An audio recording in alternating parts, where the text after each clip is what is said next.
tu es censé les protéger moo tax trahison boobu ñuy wax noonu mais Macky Sall a trahi ce peuple là haute trahison ba xam lu tax ma ne haute trahison femme haute trahison yow ñi nga xam ne yow constitution moo la wax ne yow yaay war a sàmm seen karange yow finalement nga bàyyi loolu nga ne damay wut maintenant ay armes damay wut ay munitions pour réprimer ce peuple là ça veut dire que yow tu as trahi ton peuple moo tax Macky Sall lu ci nit ñi mën a wax mooy Macky Sall il doit payer en tout cas li mu def Sénégalais yi dama ne j'ai vu une dame là qui se trouve à Bordeaux je crois madame Biga Ndiaye qui demande qu'on doit extrader Macky Sall moi je l'appuie dans son combat Macky Sall doit être extradé parce que ce qu'il a fait de mal dans ce pays là il doit répondre devant les tribunaux loolu moom mooy dëgg mënoo jël jibi 105 tonnes de munitions nga commandé ko ba pare pour utiliser ko contre tout simplement des citoyens sénégalais yu taxaw ne ñoom ils veulent la démocratie dans ce pays guerre la woon nga taxaw nga ne loolu du fi amee mais regardez comment on a réprimé sauvagement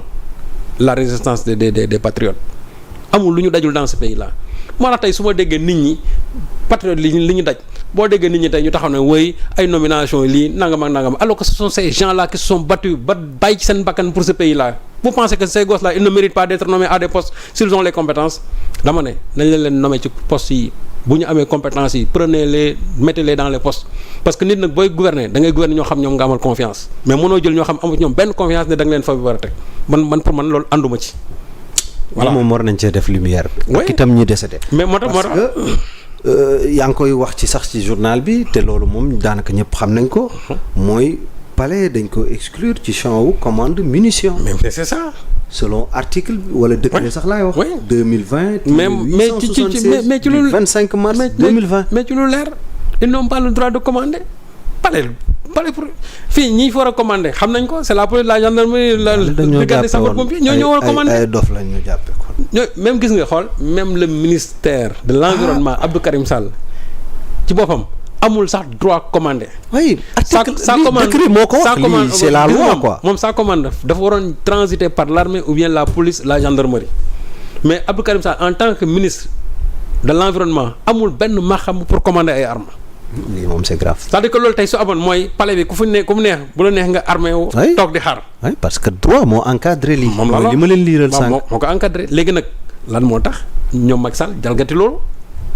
c'est ça la question lan moo tax ñoom ñu jalgati loolu. et tout a été xam nga boo gisee affaire bi lépp ça s'est fait en catimini. tout ça s'est fait en catimini. yaa ngi may woon image bu doy waar. parce que ñii nii en 2024. tout ça ci nekk mënoon na dekk ci leneen. booy yëpp nag nañ jàpp ne bal yi fi commandé ñoo leen rey. bal yeeg armes yooyu ñoo rey booy ñu ngi nii. toutes ces dérives là yi nga gis fii la plupart du temps ñu naan ay police ay gendarmerie ce n'est ni la police la gendarmerie ou bien ay quelques exceptions près mais ñi ci bëri c'est des nervis yoo xam ne que les gens ont recruté jox leen ay armes xamul nu ñu ko utiliser ils ont tiré sur ces gosses là loolu moo am moo tax ma ne affaire deewu boy yi kooku moom bu yeboo ñu jëm ci ubbi ay enquête ba mu leer tous ces gens là yu nga xam ne dañ ci tax ñoom ils doivent payer pour man jàpp naa ne li gën a am solo détournement yi ñuy wax nii sax pour man grawul mais booy yi nga xam ne dañu ñàkk seen bakkan te ñu jël ay ballu pistolet dóor leen ko on doit mener des enquêtes minutieusement tous ces gens là qui sont mêlés ou bien éclaboussés par ces histoires de meurtre ou bien d'assassinat ñoom ñëpp yoon daf leen war a teg loxo y compris maintenant la disparition de Didier Badji ak de Fulbert Sambou yooyu yëpp dañ leen ci war a boole.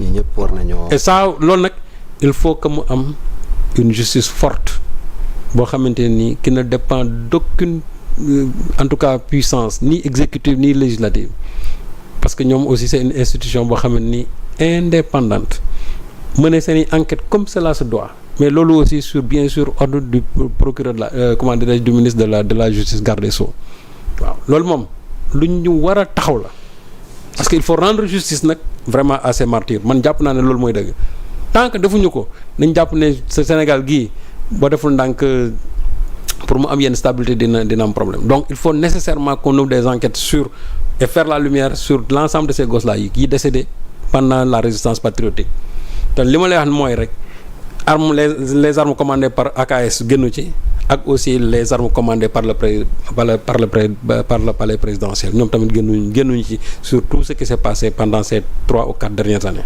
c'est compliqué. waaw alors Serigne Saliou man finalement sax xaw ma sax lu ñu war a wax finalement ci émission bi mais quand même mais retourné ci waat ci benn question boo xam te ne nii yaa ngi ko doon posé ci semaine bi mooy lan la ñuy xaar leeral coow lu jëm ci le maire de Dakar muy Barthélémy Diaz ak Ndiaga Diouf coow loolu tamit lan nga jàpp ne kañ lay jeex ak lan moo nekk ci ginnaaw. waaw xam nga même loolu je crois journal bi avant-hier lañ ko génne yor ça crée encore des polémiques les gens de Taxawu Dakar ñenn ñi ils m'ont encore insulté copieusement. bi affaire bi génn. mais oui. dans seen plateforme ils m'ont c'est-à-dire parce que tout simplement on a dit que qu'attendent les nouvelles autorités pour déchoir Barth de ses mandats. waaw mais ñoom nañ lire article bi xam nga ça c'est le titre nañ lire article bi parce que article bi soo gisee article bi dafa équilibré c'est un de mes journalistes qui l'a écrit mais article bi dafa équilibré parce que article bi lu mu wax mooy ñenn ñi ñoom unanimement jàpp nañ ne Barth moom tey waratul nekk député moom sax Barth moom loolu il en est convaincu comme que waratul mën nekk député te yoon teg na ko donc je crois que nañ def yoon xam mooy lan le ministre de la justice il saisit le président de l'Assemblée nationale ñu déchoir Barth de son mandat de député mais bi gën a am kii mooy la mairie de Dakar parce que mairie de Dakar bi soo xoolee article 135 du code des collectivités territoriales lu mu wax moom dane bu fekkante ne da nga def crime dañ la war a révoquer or Barth moom il a été en tout cas accusé de coup mortel léegi nag dañu wax nañu ko bëggoon sax requalifier en crime ñu ne déedéet kenn requalifié wu ko ces avocats mordicus ont dit que donc Barth moom quoi qu'il en soit cette révocation là ne lui est pas du tout applicable mais daf ci am ay conseils yoo xam ne ñoom li ñu jàpp mooy aujourd'hui l'image même de la mairie de Dakar va en ternir parce que ñoom dañ ne que ça soit meurtre que ça soit crime que ça soit coup mortel dañuy jàpp ne Barth moom moo ko rey loolu la ñu wax même su fekkee ne dañ ne légitime défense la aussi mais ba léegi ñoom dañ jàpp ne Barth est à la base de ça donc comme ñoom jàpp nañ ne loolu la ñu ne même dans l'esprit bu ñuy wax parce que bu ñuy wax même crime même dans l'esprit c'est-à-dire que fii il y a une perte de vie humaine te sa loxo génnu ci donc ñoom dañ jàpp ne sur la base de ça Barth doit être déchu de son mandat de maire mais man Serigne Saliou de façon péremptoire même si je n'ai pas écrit l'article moi j'ai pas dit que Barth dafa war a perdre son mandat de maire je l'ai pas dit je n'ai pas waaw mais c'est ça le problème léegi même ci biir article bi sax on a dit que là où des professeurs de droit ou bien des avocats ont dit que Barth kenn mënu ko déchoir de son mandat de maire mais on a dit que d'autres aussi il y a des conseillers yoo xam ne ni de la ville de Dakar qui disent que Barth doit être déchu de son mandat de maire mais loolu mooy équilibre mais ces gens là m'ont insulté encore copieusement en disant que booy ñenn ñi way man Serigne Saliou convention et cetera bon sax man aussi dafa am loo xam ne nii ji bi yenn dawaay kenn mais tey li nga xamante ne mooy dëgg mooy que Barth moom ne doit plus être député à l'Assemblée nationale parce que loolu moom yoon règlement intérieur je crois 51 ou 61 moom moo tegu ci kawam léegi nag pour son mandat de maire c'est aux gens et aux juristes de voir man soo sama new ci waaw tu as été clair hein non xool j'ai été plus que clair mais xam nga voilà un pays boo xam ne nii c'est-à-dire buñ la bëggee dugal fenn rek nan la fay dugal waaw ñoom nag jàpp nañ ne man je suis contre Taxawu Dakar et cetera j'ai dit bon ceux qui le disent peut-être aussi ils ont la mémoire courte parce que je crois que ba muy metti dëgg j'ai été l'un des rares à défendre Khalifa Sall waaw. alors Serigne Saliou naka ngay évaluer la position du Sénégal fi nga xamante ne ni moom mooy parlement de la CEDEAO vu benn ci député ni mu ko représenté foofu di Guy Marius Sagna.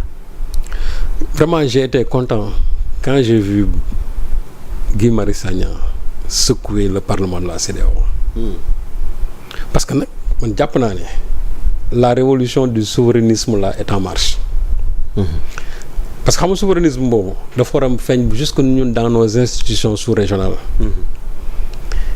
Guy Marius Sagna bi mu demee problématique bi mu posé mooy la coopération qu'il y a entre le PNUD et la CEDEAO mais document bi ñu leen jox ñoom ñu war ci travailler PNUD lu mu wax pauvreté et inégalité en Afrique dans les États de l'Afrique de l'Ouest Guy a dit que nous ne sommes pas pauvres nous sommes les pays les plus riches te mooy dëgg comme li Jacques Ziegler doon wax rek l'Afrique est une mendiante assise sur une montagne d'or. Nous sommes des pays riches mais nous sommes des pays appauvris. Mais appauvris par qui? Mais parce qu'ils nous dirigent. yow bu fekkee ne yow ñi lay diriger ñoom ñooy dem di signer ay contrats miniers. di signer ay contrats je ne sais pas dans le domaine de l'énergie. wala ci yeneen secteurs yi. de façon vraiment en tout cas léonine comme on dit. waaw kan moo appauvrir l'Afrique? Mais ce sont ces chefs d'État. Et en le disant mais il ne cible aucun chef d'État bàyyiwu ci sax. ñi nga xam ne ñoo nekk dëkkam. Mais voilà qu'une certaine Adjaratou, je ne sais pas, président de Adjaratou Traoré, vice-présidente du Parlement de la CEDEAO, tëbee fële pour. Mais c'est quoi son problème? Non, tu sais quoi aussi ñooñu xam nga. da bëggoon bosé. Non xam nga ñooñu c'est les députés godiots mooy ñi nga xamante ne ñoom seen dëkk yi bu ñu fay jógee président mooy lay désigner la nga nekk président moom la wote et cetera. te moom jàpp na ne fi ñu toll nii bu ko defee aussi ngóora la bu delloo peut-être Alassane Ouattara va la récompenser c'est tout simplement ça. Or Afrique moo weesu foofu. moom ku ko bàyyiwoon lu muy def ni nee na day dem doon Guy Marius Sagna. maa gisul ni Guy toll. waaw mais xam nga Guy moom Guy loo ci mën a wax. Guy de làmmiñam rek. Guy loo ci mën a wax moom c'est un être placide. fu nekk ni mën na tempérer mais c'est pas un être. non Guy c'est un être placide il n'est pas du tout violent. moo tax Guy dafa taxaw di ko seetaan. mais pour dire tout simplement moo tax man dama jàpp ne Guy problématique bi mu soulevé mooy dëgg c'est-à-dire que CEDEAO nan lañ war a mën a nangoo. PNUD ñëw day wax loolu te mënuñu te PNUD sax ñi mu ñu critiquer les chefs d'État. Mais le Parlement de la CEDEAO mais c'est une institution boo xam ne bon qui a toute son indépendance par rapport même à l'institution exécutive de la CEDEAO. Mais li ma la wax rek mooy c'est-à-dire que ñun suñu institution yooyu jibi sous-régionales yooyu c'est-à-dire moo tekkiwul dara. Au moment où les pays sont en train de en tout cas de sortir de la CEDEAO. Guy Marius Sagna ñëw waxaat li xamuloo lu mu war a tekki mooy que ñi nga xam ne ñoo jiite CEDEAO dañu war a taxawaat def benn taxaw seen le parlement de la CEDEAO la lan lay jariñ kan moom moo xam rek tey ne ma. c'est-à-dire njëriñam lii la kan moo ko mën wax personne. PNUD boobu ñëw indi rapport boobu pourtant PNUD ñoom seen i mission en tout cas li ñuy wax le renforcement de la démocratie loolu lépp da ci bokk de or ñoom gis nañ ne pays beaucoup de pays de la CEDEAO ne sont pas des pays démocratiques. ki nga xamante ne tey muy Aminata Ibrahima boobu moo jiite parlement de la CEDEAO nekk togolaise mais Guy a attaqué même son président. Oui. En disant que on veut faire tout simplement du Togo une propriété de Gnassingbé. Oui. Tout simplement te loolu mooy dëgg. waaw léegi nag Guy Marius Sagna ñëw poser problème boobu en tant que député c'est-à-dire africain de la CEDEAO. Ce n'est pas le Sénégalais qui parle. Les gens ont voulu croire que c'est un problème entre la Côte d'Ivoire. Non, ce n'est pas un problème entre la Côte d'Ivoire et le Sénégal. C'est un problème purement au niveau de l'Afrique. Et bon, toutes les réactions ont été positives à l'endroit de Guy Marius Sagna. Parce que voilà ce que les gens aujourd'hui attendent. La CEDEAO des peuples, mais pas la CEDEAO des présidents. CEDEAO président bi nag moo waral ne tey chaque fois bu coup d'état constitutionnel amee président yi na pat. moom di wax noonu. Respecter je ne sais pas les présidents là mais Alassane Ouattara lui il a fait un putsch constitutionnel ba nekk dem troisième mandat. Macky Sall a voulu faire un putsch constitutionnel mais les Sénégalais s'y sont opposés. For moom Gnassingbé moom chaque fois moom constitution bi depuis 2005 ba léegi day remodeler rek. tripatouiller tripatouiller ba fi ñu toll nii ba 2029 ba 2029. il sera encore président bu 2029 jotee aussi. mu tripatouiller waat xool def comme ni papaam defoon rek ba kenn moo tax nag guy ne leen yéen bu yàggee yéenay indi coup d'état militaire yi parce que bu ngeen fi bëggee toog ne kenn du fi jógee lii moo war lan moo tax les militaires prennent le pouvoir te mooy dëgg encore. te mooy dëgg. léegi nag problématique boobu gii posé ñoom dañ ci waroon am benn njàngat daal di taxaw def benn taxaw seet xam ne l'institution parlementaire de la CEDEAO que quand même c'est une institution de rien du tout. Comme aujourd'hui la CEDEAO aussi c'est une comment dirais-je une structure de rien du tout parce que CEDEAO bi amul benn njariñ en tout cas man de gisuma benn njariñ bu mu indil suñu peuple yi PNUD boobu ñuy wax aussi c'est le programme des Nations Unies pour le développement PNUD boobu. mais ban rôle le Sénégal di jouer ci décision régionale yi am actuellement nii il y a Fatou Sow Sarr je crois qui est dans une des commissions xaw ma aux affaires sociales moom mi ngi ci mais à part ça je ne crois pas que ne am na beneen poste sax ñun duñ fa gën mais ji bi foofu même quel que soit le poste que tu occupes gis nga le problème mooy c'est-à-dire il faut qu'on repense le fonctionnement de ces institutions. C'est-à-dire que institutions yi lan lañ ban taxawaay lañ am bu fekkonte ne tey dañ ne benn dëkk problème en tout cas benn pays problème démocratique am na fa ñu ngi réprimer peuple bi wala nangu ñu dem def élection yu claire parlement de la CEDEAO taxaw comme souvent ni ko le parlement européen di taxaw di ko wax ñenn ñi taxaw daal ne loolu du fi am wala nangam mais su boobaa mën nañu wax ne institution bi am na njariñ. mais même boo xoolee la cour de justice de la CEDEAO cour boobu tamit moog zéro yam parce que décision bu mu jël gars yi duñ ko respecté. alors que ces décisions sont exécutoires mais décision bu mu fi jël ñu jël ko teg ko fële Macky Sall ñaata yoon nañ ko daan ci lu jógee cour de justice de la CEDEAO mais mësuñu ci appliqué leen c'est pour dire tout simplement que ñun nous sommes les premiers violeurs même de nos institutions. loolu mooy dëgg donc institutions yi nag jaratul nit di ci rey seen bopp soo xoolee la session là la plénière.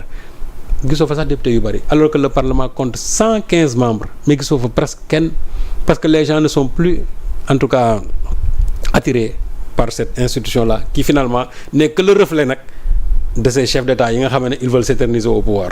D'accord. Le président Bassirou Diomaye Diakhar Faye est actuellement mu ngi France.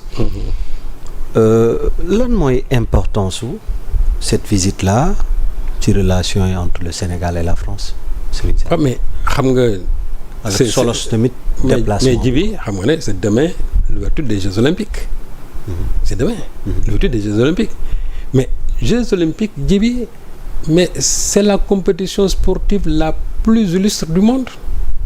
C'est la seule compétition qui peut réunir presque plus d'une centaine de chefs d'État. Coupe du monde de football amul loolu. Coupe du monde de football lu mu bëri chefs d'État yi bu ñu doon dem ay 20 lañu mais fii tous les pays sont représentés. chef d'État yi bu ñu demul seen bopp seen chef de gouvernement ñooy dem wala ñu yóbbu seen ministre des affaires étrangères. te en dehors même de cet aspect diplomatique politique diplomatique. mais même les géants de la finance mondiale fa la ñuy ñëw. Elon Musk mi nga xam ne moom Twitter. X moom ma nga fa. le patron de Coca-Cola.